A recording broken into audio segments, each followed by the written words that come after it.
안녕하십니까. 오늘은 지난 시간에 이어서 현실치료의 영성적 의미 두 번째 시간으로 현실치료의 인간관을 계속해서 알아보도록 하겠습니다. 인간은 스스로의 삶을 선택한다. 자, 그렇죠. 우리가 우리의 삶을 스스로 선택한다고 의식적으로는 생각하지만 사실 우리가 우리의 삶에 대해서 책임을 지기가 굉장히 어렵다고 느낄 때도 있습니다.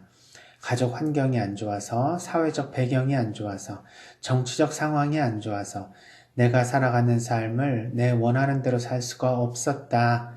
또는 내가 누구로 인해서 큰 상처를 받으니까 내가 어떤 상황에서 운이 없어서 이렇게 여러 가지 내가 원하는 방식의 삶을 살 수가 없다라고 말하고 싶은 유혹도 듭니다.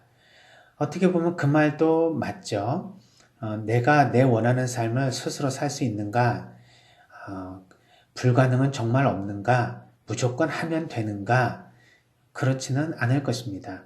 우리가 70년대의 새마을운동을 기억합니다. 무엇이든지 하면 할 수 있다. 그래서 그러한 그 민족적 자부심 그리고 무엇인가 할 수 있다라는 그런 신념과 희망으로 우리의 어떤 의지를 끌어올릴 수 있었던 사회적 분위기는 우리를 세계적인 경제 대국으로 이끌 수 있는 굉장히 중요한 원천이 되었죠. 그렇지만 때로는 그러한 그 가치관이 현실과 부딪혀서 때로는 안 되는 상황에서 우리가 어떻게 그것을 이해할 수 있을까?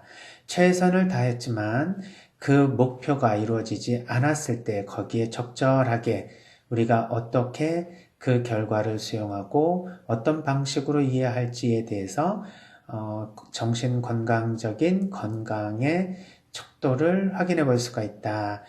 회피하고 합리화하는지 아니면은 아직도 하면 되는데 이루어지지 않았다고 하면서 끝까지 자신의 신념을 굽히지 않고 노력을 해야 되는지 아니면 이 정도까지 최선을 다했으니 그 과정에 만족할 뿐 우리는 그 결과를 수용할 수 있다. 열심히 했는데도 되지 않는 것은 결국 내가 무조건 목표를 얻어야 된다 또는 목적을 달성해야 된다라는 그런 강박적 목표가 아니다. 그것은 우리의 희망을 그리고 우리의 방향성을 주는 목표이기에 최선을 다해도 만약 이루어지지 않는다면 그것은 우리가 수용할 수 있다. 이렇게 생각하면서 또 다른 목표를 세울 수 있는 기회로 활용하는지 우리는 여러 가지 인생의 목표 그리고 목적 그리고 그것을 이루어가는 과정에 대해서 우리가 어떻게 생각하느냐에 따라 우리의 즉 인간관과 세계관이 어떻게 형성되는지에 따라 우리의 정신적 건강은 결정됩니다. 그런데 이 현실치료 인간관은 우리는 스스로의 삶을 선택할 수 있는 자유의지가 있고 또 그러한 힘이 있으며 그것이야말로 진정한 우리의 삶이라고 이야기를 합니다. 그래서 이제 목표가 설정이 되어서 그 목표를 향해서 나아가는 과정도 굉장히 중요하고요.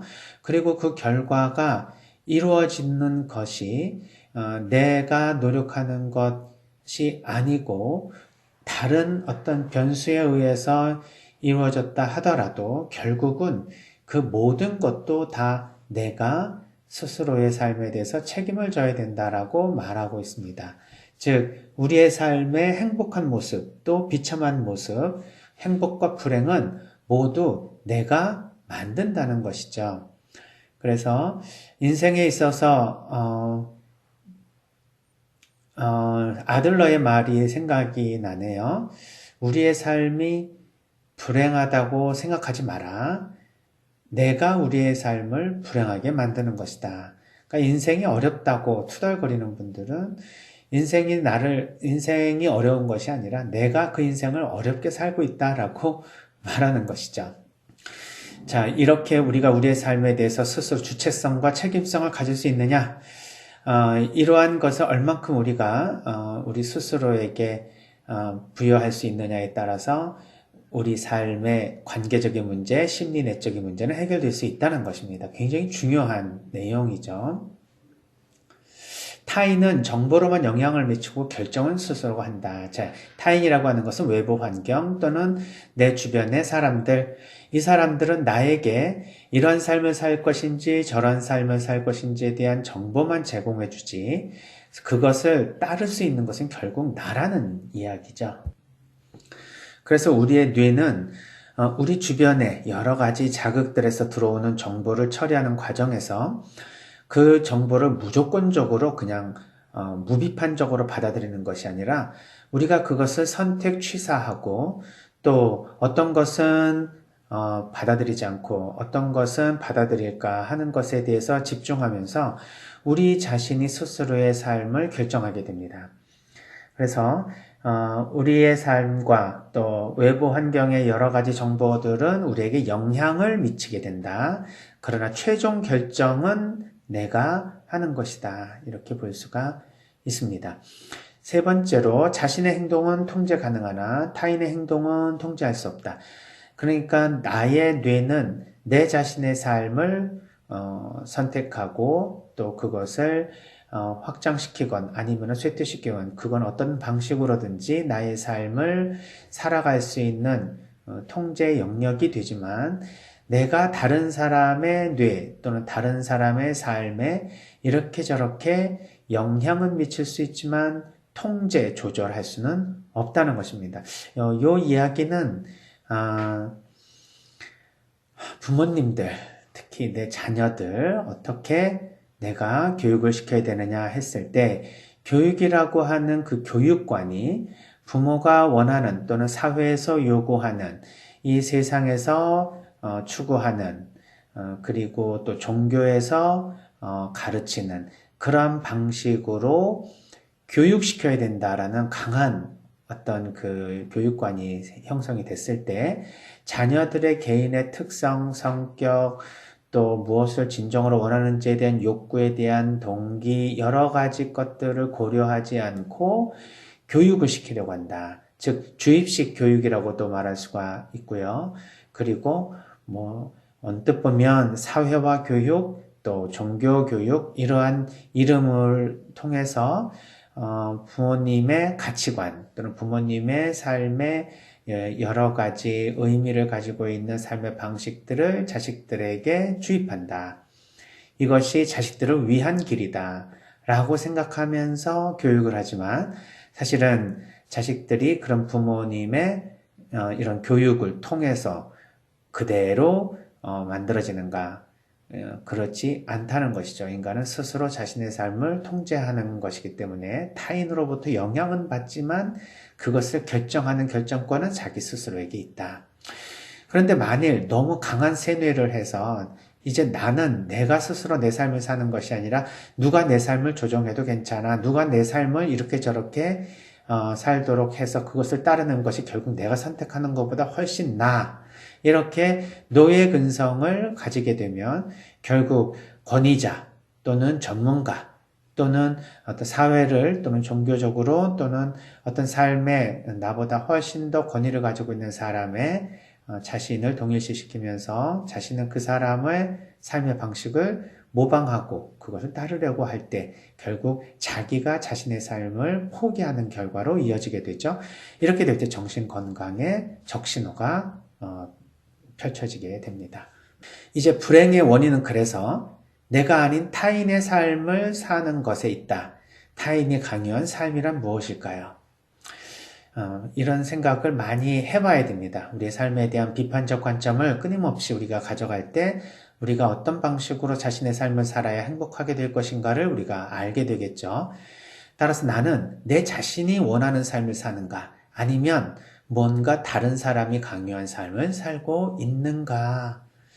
때로는 내 자신이 원하는 삶은 이기적이고 쾌락주의적이지만 타인이 강요한 삶은 왠지 이타주의적이고 그리고 올바른 삶을 사는 것처럼 느껴질 수 있습니다. 왜냐하면 나는 욕구에 따라서 움직이는 것이 좋고 그러나 다른 타인이나 사회나 종교에서 이야기하는 삶은 그것을 넘어서서 내 중심이 아닌 다른 사람 중심, 하나님 중심, 사회 중심 이렇게 나 아닌 삶을 이야기하기에 그것이 훨씬 더 의미 있고 가치 있는 삶처럼 느껴진단 말이죠. 그래서 내가 나의 삶을 사는 데 있어서 가장 큰 걸림돌은 내가 원하는 삶은 잘못된 거야 라는 생각을 하는 것에 있습니다. 내가 내 자신의 삶을 이렇게 살고 싶다라는 의지 또는 그런 욕구를 가지는 자체가 부끄럽고 그것이 되게 이기적이고 그것이 굉장히 하나님의 소명을 거스르는 삶처럼 생각할 수 있다.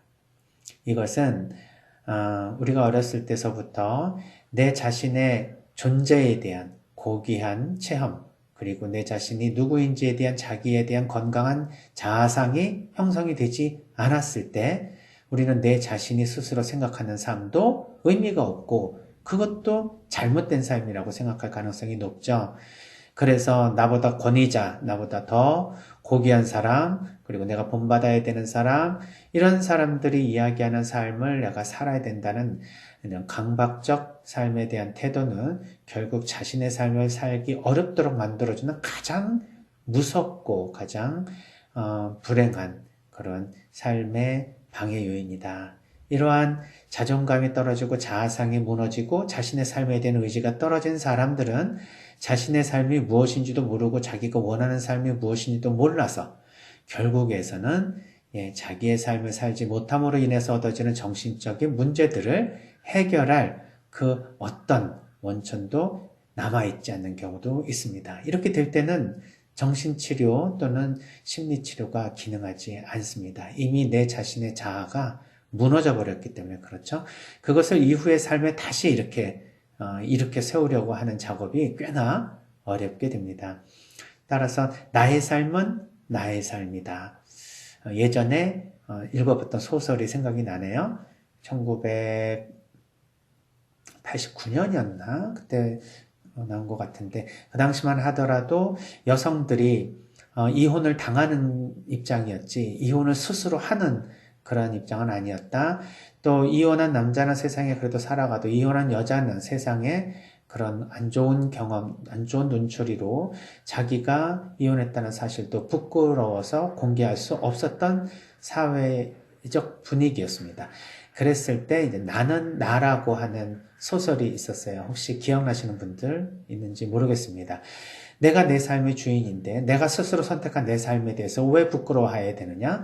내가 왜 남이 이야기하는 삶, 남이 강요하는 삶, 또 이것이 좋다 저것이 좋다 하는 것이 내 안에 있어야지 왜 사회적으로 규정이 되느냐? 이러한 사회 문화적인 관점에서 무엇인가 여성에게 요구하는 모든 틀은 내가 깨고 내 스스로의 삶을 내가 선택하겠다라고 하는 그런 마음을 가지고 내 자신의 삶을 용기 있게 살아가는 한 여성에 대한 이야기였습니다. 굉장히 감명 깊게 읽었던 기억이 나는데요. 나는 누굽니까? 나는 나죠. 나는 너가 원하는 그 사람도 아니고 이 사회가 원하는 그런 존재도 아닙니다. 나는 나인 것이죠. 내가 누굽니까? 삶에 대한 질문을 던져볼 필요가 있습니다. 행복의 기초는 타인에게 의존하는 삶에서 스스로의 삶에 대한 자유를 회복하는 것이다. 같은 말이죠. 그래서 우리가 다른 사람에게 의존하는 삶이란 무엇일까요? 저 뭐 먹어야 됩니까? 이렇게 물어보는 사람이 있으면 네가 먹고 싶은 거 먹으면 되지. 제가 먹고 싶은 게 무엇인지 몰라서 어떤 것을 먹고 싶은지에 대해서 물어보는 겁니다. 제가 어떤 것을 먹을 때 가장 좋을까요? 라고 말한다면 내가 원하는 욕구와 그러나 내가 다른 사람에게서부터 요구되는 내 자신 이것을 구별하고 그것에 대해서 이렇게 내 자신에 대해서는 생각하지 않고 늘 타인이 나를 바라보는 관점에 대해서만 생각하게 될 때 타인에게 의존하는 삶이 된다. 그러니까 이 의존하는 삶이란 남의 눈치를 본다는 이야기겠죠. 내가 뭐 누구에게 생활비를 의존한다. 뭐 내가 누구에게 뭐 내 직장을 좀 구해달라고 하면서 계속 무슨 청탁을 한다. 뭐 이렇게 의존한다는 것이 누구에게 기댄다라는 의미라기보다는 늘 나의 삶에서 남의 눈치를 바라보면서 남의 관점에서 내가 어떻게 보여지는지가 나처럼 느껴지는 내가 내 스스로를 바라보지 않고 타인의 관점으로 나를 바라보는 이러한 것이 타인에 대한 의존하는 삶이다 이렇게 말할 수 있습니다. 그래서 스스로의 삶에 대한 자유를 회복하는 것이다. 예수님은 우리에게 자유를 주러 이 세상에 오셨습니다. 정말 자유하는가 라고 물어본다면 저는 그런 질문이 참 낯설었었다고 예전에 어떤 강론에서 말씀을 드렸습니다. 개신교를 다니는 친구들은 너 자유하니? 이렇게 물어보더라고요. 근데 아니 내가 자유롭게 잘 사느냐 뭐 이렇게 물어보는 것도 아니고 자유하니? 이렇게 물어보니 자유라고 하는 것을 그냥 명사로만 생각했던 나의 삶에서 자유하느냐라고 하는 동사로서의 질문이 꽤나 뜬금없이 들렸습니다. 정말 나는 자유롭게 내 삶을 살고 있는가? 나는 정말 내 스스로의 자유의지를 가지고 내 스스로의 삶을 책임지고 있는가? 때로는 남에 의해서 또는 조직과 사회, 문화, 종교 이러한 모든 삶에서 나에게 규정되는 그리고 나에게 요구하는 삶도 있습니다. 우리가 내 자신의 삶만을 산다고 했을 때 어떻게 함께 살아갈 수 있겠습니까? 그러니 나의 삶과 또 우리의 삶 속에서의 나의 삶을 적절하게 조절을 하면서 스스로의 삶을 선택하는 것. 이것이야말로 진정한 나의 삶에 대한 자유일 것입니다. 즉, 우리의 자유는 남의 자유를 해치지 않는 선에서 우리의 자유를 찾는 것이죠. 그렇다고 했을 때 남의 자유를 훼손시키며 또 남에게 피해를 입히면서 나의 자유를 선택하는 것을 우리가 방임이나 방종미로 본다면 우리의 삶에 대한 자유를 회복하는 것은 내 스스로에 대한 관점에서의 자유만이 아니라 서로와의 관계 안에서의 자유를 또 의미할 수 있다. 그래서 내가 내 자유를 회복하는 삶은 I'm okay 그리고 동시에 you are okay도 가능한 삶을 의미한다 하는 것이죠. 이것이 바로 자기애성 성격 장애라고 하는 비군 성격 장애가 스스로의 자신의 삶을 자기 욕구대로 살아가는 자유를 스스로 행복한 것이다 라고 말하는 인간관과 완전히 다른 것을 의미합니다. 그래서 현실 치료는 자기 자신 안의 자유를 회복함과 동시에 타인과의 관계에서 가장 적절한 삶의 방식을 찾는 것. 이 두 가지가 굉장히 중요한 삶의 문제입니다. 그래서 현실 치료의 핵심 질문은 두 가지로 규정이 됩니다. 내가 원하는 방식으로 내 삶을 살 수 있도록 스스로 자유롭게 되는 방법이 무엇인가? 이게 하나의 첫 번째 질문이고요. 동시에 자신이 필요한 사람들과 좋은 관계를 맺고 잘 어울릴 수 있는 방법은 무엇인가? 이것이 두 번째 질문입니다. 그러니까 인간에게 있어서의 정신적인 문제는 내가 내 자신의 삶을 살지 못하게 될 때 드디어 발생하는 것이며 동시에 다른 사람과의 관계에서 친밀함과 그리고 소속감을 얻지 못하고 살아가게 될 때 드디어 문제가 발생한다. 이렇게 크게 두 가지 차원에서 정신적인 문제를 바라보고 있다. 이렇게 오히려 거꾸로 생각해 볼 수도 있습니다. 오늘은 그 현실치료 인간관에 대해서 이제 두 번째 시간으로 계속해서 이야기를 하고 있는데요. 조금 설명이 더 남아있어서 다음 시간에 또 나머지 설명을 좀 드려야 될 것 같습니다. 하여튼 오늘 그 현실치료 인간관의 핵심은 내가 나답게 나의 삶을 살 수 있는 것이 무엇인가를 생각하게 해주었고요. 그리고 무엇보다도 사회적인 삶을 살도록 우리가 교육을 받고 또 이 세상에 관계적으로 살아가는 사람으로서 이 세상에는 나만 존재하는 것이 아니라 우리라고 하는 제3자가 분명히 존재하고 있다. 그래서 그들과 내가 어떤 관계로 내 자신의 삶을 정향해야 내 자신도 자유롭고 다른 사람을 또 자유롭게 하며 우리가 함께 공존할 수 있으며 함께 행복을 추구할 수 있는지에 대한 방법을 추구하는 것이 중요하다. 이렇게 이 현실 치료의 인간관, 세계관을 한번 종합해 볼 수 있었습니다. 다음 시간에 또 나머지 설명 이어가도록 하겠습니다. 들어주셔서 감사합니다.